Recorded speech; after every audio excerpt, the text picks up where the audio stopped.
welcome to the deep dive. This is where we really get into it, taking all this information, your notes, research, and today, wow, a really raw transcript, and we try to pull out the core insights together.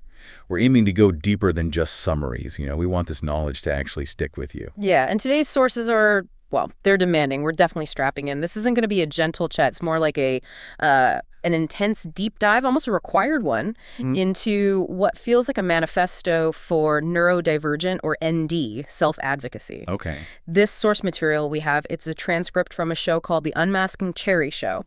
And it's sharp. It's like a razor-sharp, highly charged critique of neurotypical systems, NT systems, and that savior complex you see so often. Right, the savior complex. Okay. Yeah. So our mission today isn't really to debate whether the rage in the source is justified or not.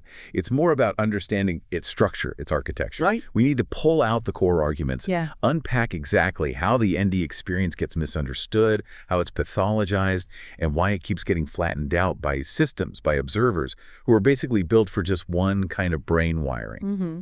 This is about getting clarity on a perspective that's, well, it's uncompromising. It demands attention. And the context here is really, really important. The source material itself talks about being highly triggered. It mentions rage, typing hard truths, navigating a personal neuroemotional arc. Yeah. This isn't detached academic stuff. This is immediate. It's lived confrontation. Yeah. So this deep dive is kind of our unique window into that moment where personal experience just slams right into intellectual theory and systemic misunderstanding.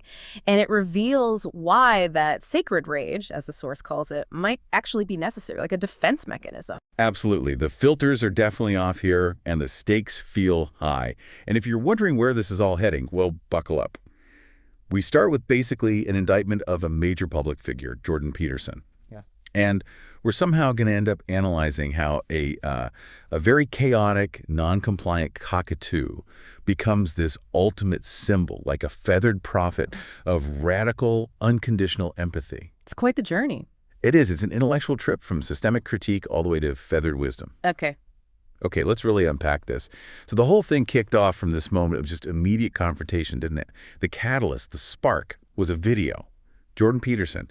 And he was asking what seems like a basic question: what is autism anyways? Right. And the host of the source material, they were, quote, highly triggered. Said they couldn't even make it 5 minutes in before the rage boiled over. Yeah. Ended up firing off 4 pretty hard-hitting comments right then and there. Yeah, and that catalyst, it's fascinating because it sets up the power dynamic right away. The argument in the source isn't really that the question itself was inherently bad, but it was the framing. How so? It was seen as two neurotypical people, the system personified, basically intellectualizing neurodivergence from, quote, a distance they'll never close. Mm-hmm. The feeling was they were talking about people like the host, not with them. Turning this lived reality into some abstract problem to be solved or defined by people who just don't live it. Mm-hmm. So the response had to be loud. It had to be definitive, raw, to try and pierce through that detached, intellectualized viewpoint. Okay. So prompted by that external intellectual view, what was the host's own definition? Their unfiltered ND take on what is autism? The source is completely clear on this. It starts by saying, yes, autism means neurodivergent brain wiring, but the real core, the crucial part of the definition is the warning attached. This wiring doesn't look the same in any two people. And that, right there, that's the immediate clash with how systems usually work, isn't it? Exactly. Precisely. This definition just rejects that whole institutional urge to categorize everything, simplify it, standardize human complexity. NT systems, whether we're talking education, medicine, corporate world, they love boxes. Mm-hmm. Diagnostics, finding that one single manageable definition. Mm-hmm. And the host is insisting, no, the inherent variance, the beautiful complexity, the fact it doesn't look the same in any two people, that is the definition. It can't be lumped up and flattened out to fit one mold. It just is what it is. So it's really a battle against that neurotypical desire to make neurodivergence make sense within the existing very rigid framework. And if the system insists on defining it, often that definition is about figuring out how broken someone is, right? What needs fixing. Mm-hmm. But the source pivots immediately away from that. They talk about the purpose of diagnosis itself. Why do professionals keep trying to make it make sense when the practical point of getting diagnosed is something else entirely? Yes, and that leads to this really critical distinction they make. Diagnosis, the source argues, is for them, meaning the ND individual, not us, the NT observers. It's not supposed to be a tool for the observer's curiosity or, their need to control or categorize. It's a tool for the individual's access, their self-knowledge. Let's dig into that a bit more. Diagnosis as a key, not a cage. Why is that distinction so fundamental here? Well, the source clarifies that diagnosis opens doors for specific support programs. It's basically an access mechanism. You need the label to unlock certain services, maybe funding, accommodations within a system that demands that label before it helps. Okay. The problem, the host argues, starts when the professional focus shifts, when it moves from what support is needed to why the condition exists, or worse, how to minimize the condition. The professional class often gets hung up on the cause, the pathologizing of the difference, when really they should just focus on the support needed now. Quote, give people the support they need and quit worrying about why. And that's where that brilliant analogy comes in, the one that just cuts right through all the usual systemic noise. Yeah, it's sharp. Impossible to miss the point. The analogy is, if someone have a headache, we don't treat them for tooth decay. Right. Meaning the diagnosis identifies the immediate functional need, the headache. But that shouldn't be an invitation to overthink it, intellectualize it, or try to impose some cure based on a totally flawed idea. The ND person might be saying, look, I have sensory overload. I need quiet. And the system responds with, but why do you have sensory overload? Let's dig into your childhood. Mm-hmm. And the ND person is just demanding, skip the why, just give me the why, give me the support. So the host is basically saying self-advocacy doesn't need paperwork to validate your own internal experience. But the system forces that paperwork on you just to justify your basic right to exist and get access. Exactly. And the problem is spending all this energy on the why when the ND person already knows the answer they need. Support. Tailored support, specific to them. And this is where the critique really broadens out, hitting the competence of the system itself. The host uses this systemic failure to argue for radical reform. The proposal is blunt. To fix the entire broken system, quote, stop hiring adults to fix children they cannot understand. Wow, that's redefining expertise itself, isn't it? It's not just about degrees or qualifications anymore. It's about brain wiring. It absolutely is. The source argues the fundamental requirement for working in this field, education, therapy, support, whatever, should be neurodivergent brain wiring first and foremost.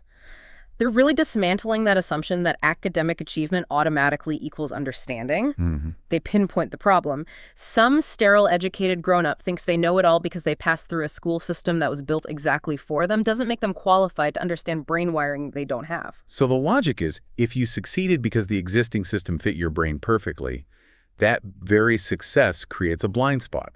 It makes it harder, maybe impossible, to truly understand brains for whom that system is fundamentally mismatched. That's the absolute core of the critique. The host is implying a kind of epistemic injustice, where the lived, internal, authentic knowledge of the NT person gets dismissed or devalued. And instead, the intellectualized, filtered, theoretical knowledge of the NT professional is given priority.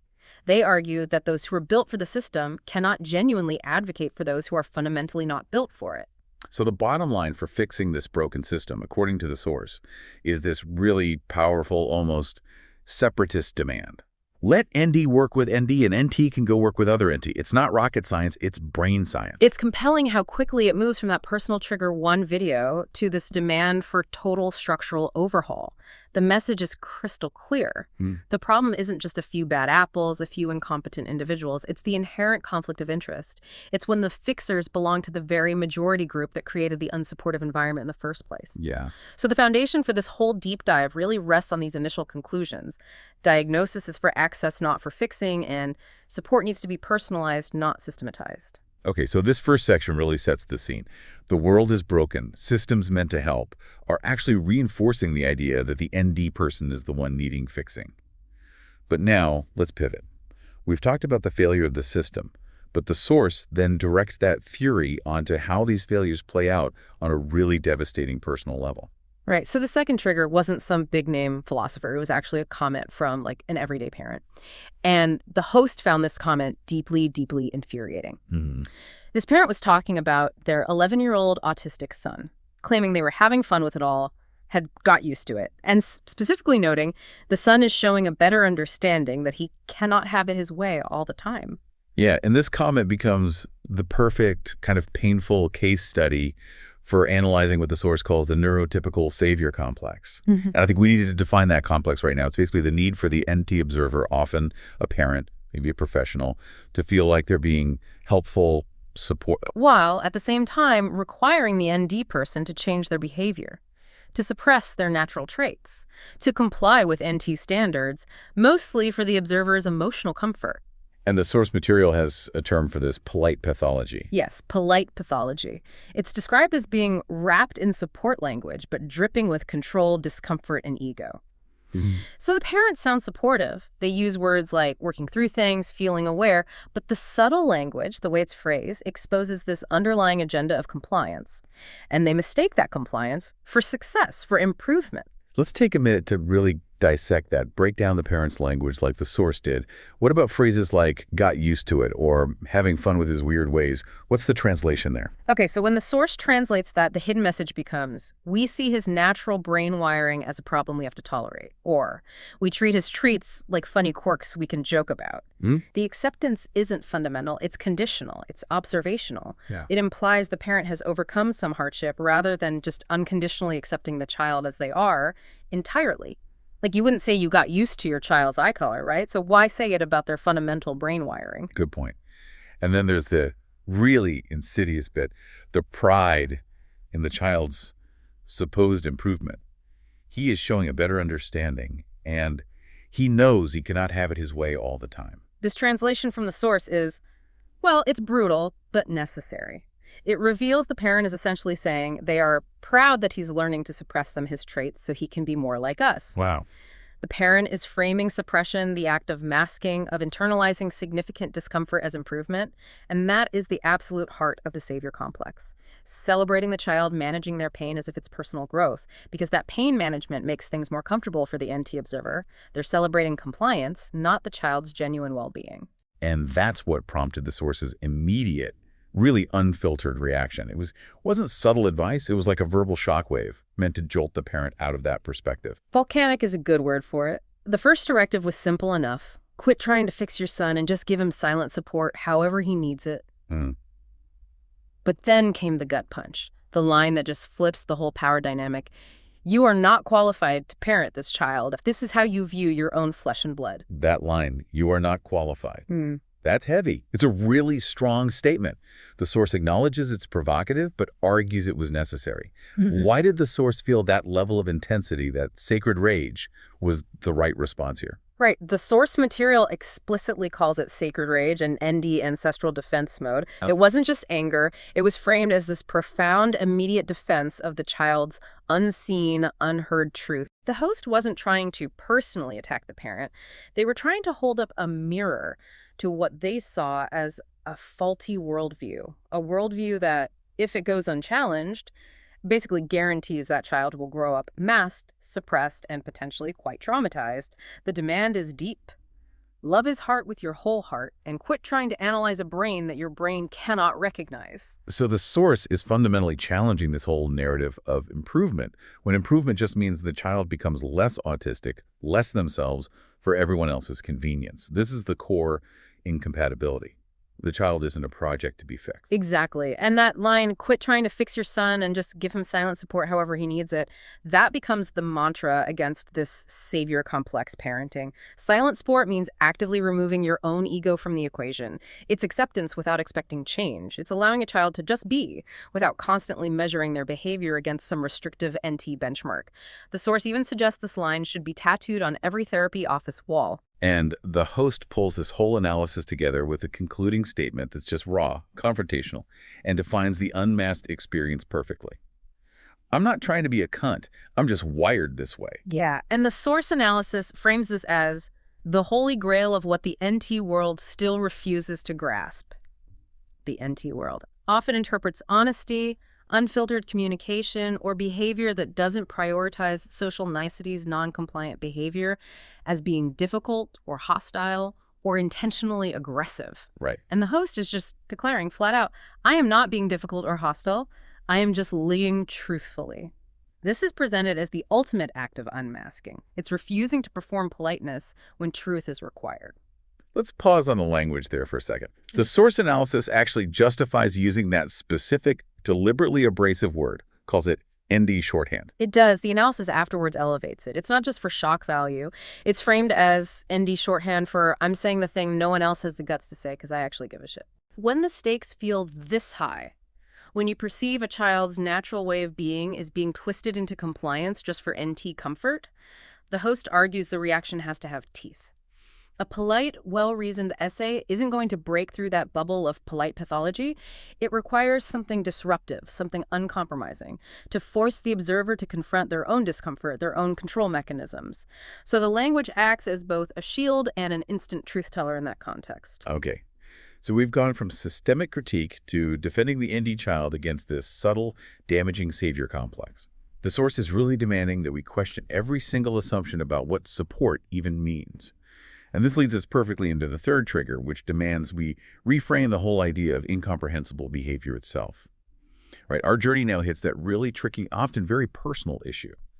Should autism be seen mainly as a disability, or is it just a difference? The third comment the host tackled argued that resisting a disability label does injustice to those of us who are truly suffering. This commenter described experiencing incomprehensible meltdowns, feeling like they live in a mental asylum. And they specifically mentioned intense fatigue dealing with their twin daughter's issues, things like complete lack of volume control, and feeling like the daughters were trapped in their own mental worlds. Yeah, this is a really classic, often difficult point of tension within the neurodivergent community itself, because the suffering described is absolutely real. No one's denying that. But the source material, while acknowledging the parent's pain, immediately zeroes in on the core premise used to describe it, the idea of incomprehensibility. Okay. The rebuttal immediately asks, if behavior is labeled unexplainable or incomprehensible, the question has to be, to who? And the answer given is immediate and pretty devastating.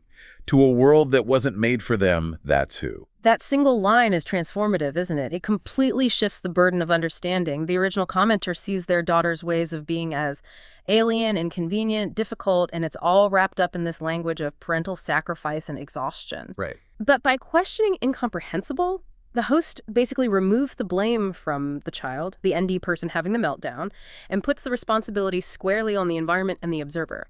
That means society, NT expectations, and yes, in this specific case, the overwhelmed parent.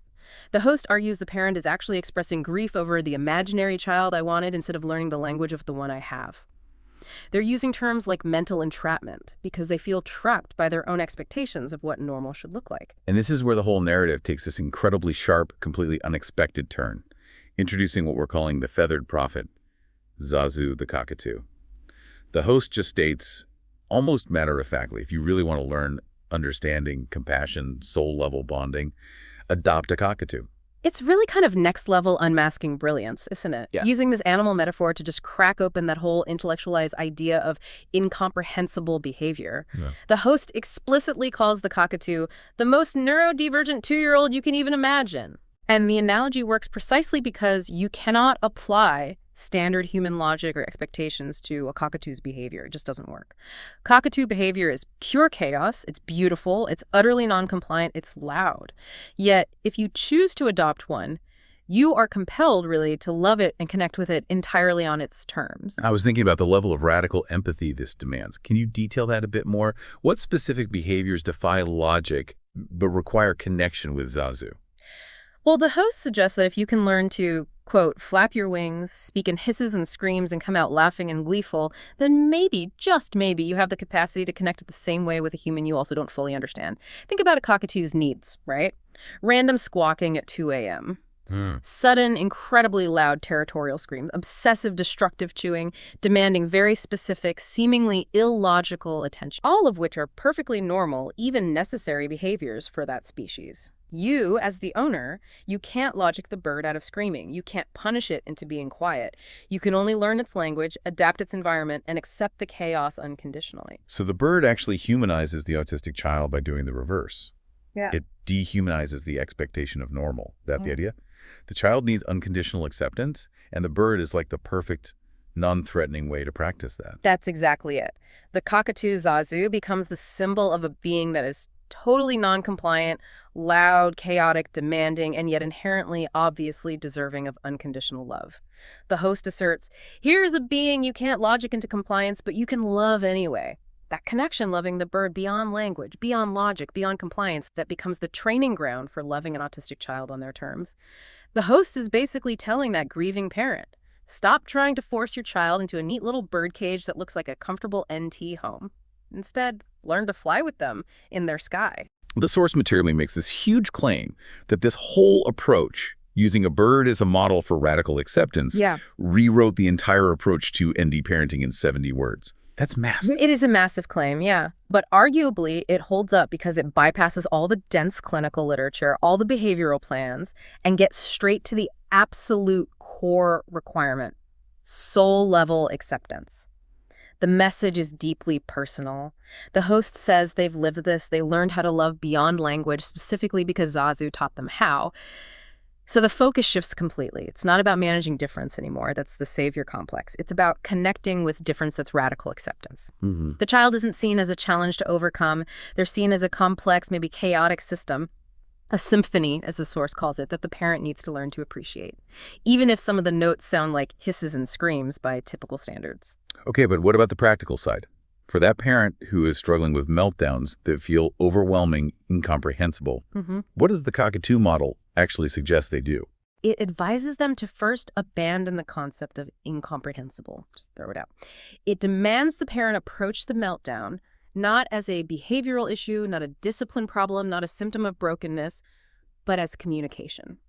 Loud, chaotic, demanding, yes, but necessary communication signaling that the environment has failed the child in some way. Okay. If you approach a screaming cockatoo, you don't lecture it about volume control. You check its needs: food, water, safety, stimulation. You check its environment. And you try to speak its language, even if that language is just a calm presence or a reassuring hiss, metaphorically speaking. The model insists: adjust the environment, offer unconditional presence, don't focus on correcting the behavior itself. It's actually a really elegant, almost poetic solution to that systemic failure of understanding we talked about right back in section 1. Okay, so we're transitioning now. We've moved from analyzing these external critiques, the system, the parent, to this incredibly powerful internal declaration of identity that really concludes the source material. After tearing down the systemic failures, the savior complex, the refusal to accept chaos, the host cements their self-advocacy, not with more arguments, but through art. Yeah, this feels like the definitive statement, the final word almost. The host debuts a brand new song. It's titled Who the Fuck I Am by Cheri Music, released under the host's new artist channel and label, which is called Too Smart For You or Too SMRT For You. Okay. And the music itself serves as this declaration. It replaces the need for any more negotiation or debate or explanation. It's just pure, unyielding sonic identity. It's like the sound of the unmasked self absolutely refusing to be put back into any kind of box. And the lyrics the source highlights, they're incredibly potent, aren't they? They focus entirely on resilience, on being unbreakable. You hear these themes of immense struggle being repurposed into strength. Lines like fire breather, truth speaker, storm walker, soul seeker, and this idea of transforming pain into protection. I've stitched every scar into my armor. I've carved every slot into my vow. The song really encapsulates the entire argument of the episode and gives it this deep emotional resonance. It is the sonic armor, built directly from the scars left by misunderstanding and those systemic attempts at forcing compliance. The verses directly confront that NT expectation that the ND person will eventually break under your demands or choke on your command. And by stating, I was born to fucking stand, they're making the identity fixed. It's non-negotiable. It's resilient. There's one line that really jumped out at me, connecting back to agency and controlling your own story. Every time you wrote my ending, I was sharpening my pen. That phrase perfectly captures that fight against the system we were discussing earlier, doesn't it? Every attempt by an NT observer to categorize, diagnose, predict the future every time they try to write my ending, it only strengthened the host's resolve and ability to define themselves, to resist that imposed narrative. It's a powerful statement that external attempts at control just fueled internal resilience. So the host's insight here, as presented in the source, is that the music kind of replaces the need for constant explanation or debate. All those arguments laid out against Peterson, against the well-meaning parent, against the overwhelmed commenter, they're now condensed into this unshakable artistic identity. The source literally says the music serves as the mic-dropped, mood-sealed finale. And why is this artistic declaration perhaps the most powerful form of advocacy in this context? Because arguing usually means meeting your opponent on their logical ground, playing by their rules. A declaration, especially through art, through music, it bypasses that need for external validation entirely. It just says, this is who I am. You can accept it or not, but your acceptance is utterly irrelevant to my existence and my truth. It's the ultimate act of setting boundaries. And the commentary around the song and the source analysis, it elevates this whole episode. It's called Legacy Work. The final critique describes the episode as a goddamn masterpiece and a symphony of fury, clarity, lived truth, and poetic justice. That suggests the host sees this entire arc, the rage typing, the analysis, the song, as one unified artistic and political statement. Absolutely. The final analysis asserts that the community, represented by the host here, is no longer asking politely for accommodation or even just for understanding. They're issuing a directive. They are done asking. The ultimate statement becomes, you're not asking for understanding anymore, we're showing you how it's done. That shift in stance from petitioning to dictating terms really defines the unmasking movement as presented here. And Zazu, the cockatoo, makes one final appearance as a symbolic linchpin connecting the whole narrative arc. Yes, Zazu remains the enduring, living symbol of that radical acceptance. The source material calls him the living symbol of what radical, chaotic, unconditional, feather-flecked love looks like when it's not being filtered through NT discomfort. It ties all the threads together beautifully. To love unconditionally, the source argues, you must dismantle your own discomfort with chaos with noncompliance. Right. And therefore, the ultimate act of unmasking isn't just about revealing your true self to the world. It's also about unmasking the world around you and demanding it see you clearly. Yeah. The host is basically saying, I'm done adapting to the world's blurry filter. The world must now confront the unfiltered reality of difference. And the episode concludes, very deliberately, not with closure, not with consensus, but with clarity, leaving us with a final, powerful challenge. Hashtag tag outro. Wow. Okay. That was an exceptionally intense, incredibly complex, and definitely emotionally charged deep dive. We've pulled out what feels like a radical framework for neurodivergent self-advocacy, one that fundamentally challenges how we usually think about support and compliance. Let's try and quickly recap the 3 biggest insights we extracted from this really rich source material. Okay, first, there's that demand for systemic reform. Diagnosis is primarily for access and specific support for the ND individual. It's not for the intellectual curiosity or the fixing impulse of the observer. Remember the analogy, treat the headache, not the tooth decay. Right. Second, the personal challenge. We always need to distinguish between genuine support and support that's actually about forcing compliance. The source demands we aim for silent support, that deep acceptance without demanding change, as a way to reject that neurotypical savior complex. And third, that revolutionary model, the cockatoo model. It teaches radical, non-compliant empathy.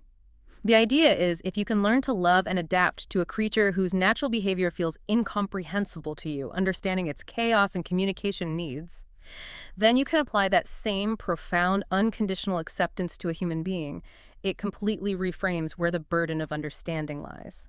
So if we connect this source material to the bigger picture, this whole deep dive gives us an immediate, maybe necessary framework, a way to think critically whenever you engage with content about marginalized groups, neurodivergent groups, whether it's medical advice, parenting forums, academic papers. You absolutely must always question the source of the definition of normal being used. You have to ask constantly, to who is this behavior incomprehensible? And maybe most importantly, we're challenged to look inward at our own motivations.